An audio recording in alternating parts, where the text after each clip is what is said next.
natin tayo sa platform apps.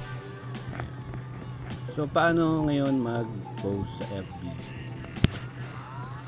Okay, so try ko pumunta sa my store.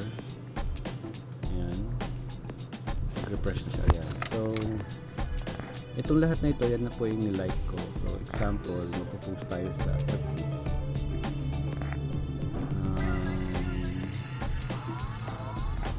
Tayo ng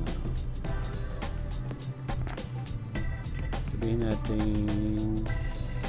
itong SNR Happy Valley Cheese Slice 200 grams is 150. Click nyo lang po yon, and may dalawang option po dyan. Ito. So sell and buy.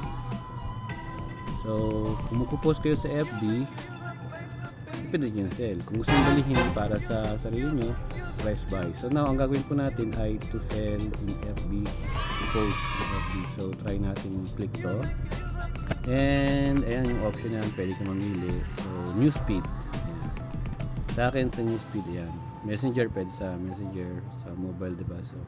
So newsfeed siya. Ayan. Ting wall and then write something.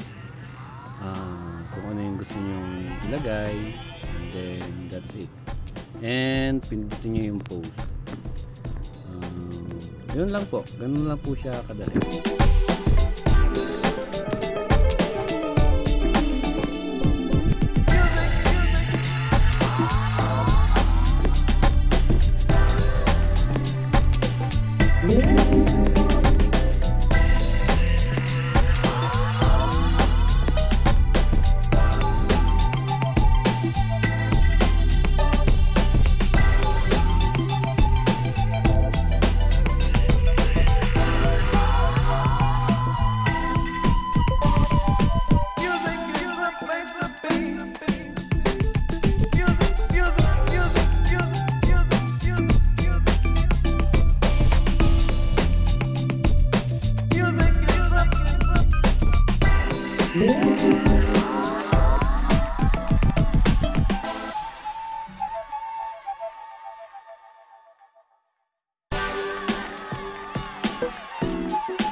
Thank you for watching.